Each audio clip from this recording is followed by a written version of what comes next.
आपने आपका जो सफ़र है फाइनेंशियल सफ़र वो शुरू किया 22-23 साल की उम्र में और अब आप 32 साल के हो गए हो। तो ऐसे क्या मील के पत्थर हैं जो आपको दिख जाने चाहिए थे? मतलब आप बम्बई से निकले हो चेन्नई जाने के लिए, तो आपको कौन से स्टेशन दिखने चाहिए? आपको पूना दिखने चाहिए, पहले कल्याण दिखना चाहिए, फिर पूना दिखना चाहिए। मतलब आप सही दिशा में जा रहे हो। कहीं आपको सूरत दिख गया तो मतलब आप गलत ट्रेन में बैठे हो, आप दिल्ली जा रहे हो, आप चेन्नई नहीं जा रहे हो, तो आपको गाड़ी बदली करनी पड़ेगी।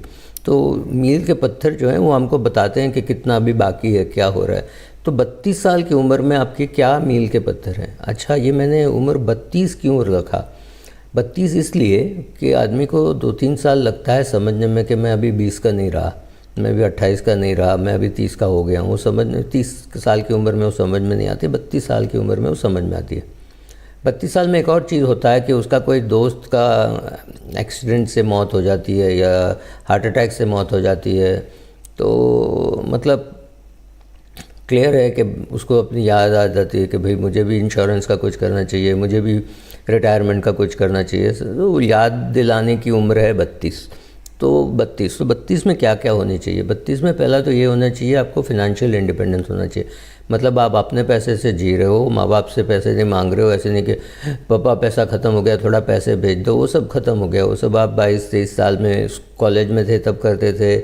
पहली नौकरी में आपके बजट थी, बजट से आप आगे निकल जाते थे तो थोड़ा मम्मी पापा से पैसा मंगा लेते थे।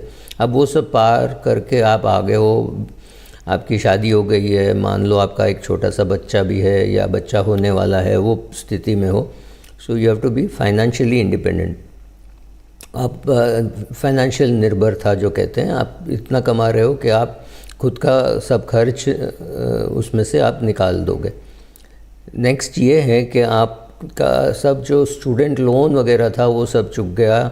मतलब 6-7 साल का लोन था, आपने 23-24 साल में पढ़ाई ख़त्म की तो 32 साल के हो गए, तो आपका लोन ख़त्म हो गया। मतलब आपके पास अब निवेश करने के लिए पैसा है, वैसे भी था बट अभी ज़्यादा है क्योंकि आपका वो लोन ख़त्म हो गया। आपने कार लोन नहीं ली है, आपने छोटी गाड़ी ली है जो अपने पैसे से लिए, थोड़ा सा लोन था, या आपके पास गाड़ी ही नहीं है, जो भी हो। आपने घर ली नहीं है या तो घर लेने के भी सोच रहे हैं, करेक्ट, ये स्टेज में हो। आपने थोड़ा अपने लिए कुछ खिलौने लिए थे, मोटरसाइकिल वगैरह, वो अभी चल रहा है तो उसमें कोई बड़ा अभी 2 लाख 5 लाख की कोई बड़ी खिलौना लेने का कोई आपके प्लान्स में नहीं है। आपने कुछ SIP स्टार्ट किए हैं, कुछ 1-2 उसमें आपके रिटायरमेंट के लिए है, बाकी का आपने ऐसे ही स्टार्ट किया है, आपको पता नहीं, कोई गोल नहीं है या आप गोल सेटिंग करने वाले हैं। आपने अपने शादी होने के बाद आपने नॉमिनीज़ बदल दिए। मतलब आपने 22 साल में जब नौकरी की या 24 साल में जब नौकरी की तब आपकी शादी नहीं हुई थी, तब आपने अपनी मम्मी को नॉमिनी बनाया या पापा को नॉमिनी बनाया।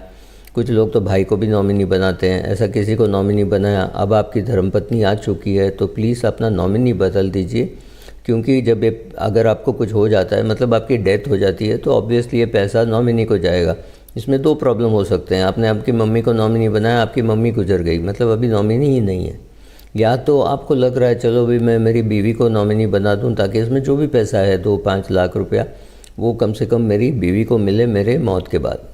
आपने अभी इंश्योरेंस भी ले लिया है, आपके पास टर्म इंश्योरेंस है, प्योर टर्म इंश्योरेंस, इसको हम टर्म लाइफ इंश्योरेंस बोलते हैं, वो आपने ले लिया है। उसमें आपकी बीवी नॉमिनी है। आपको अब लगता है कि आपकी बीवी और आपकी माँ के बीच में फाइनेंशियल ट्रांजैक्शंस नहीं होनी चाहिए, और आपको भी पता है कि आपके माँ बाप शायद अपनी विधवा बहू से पैसा मांगना ठीक नहीं समझेंगे।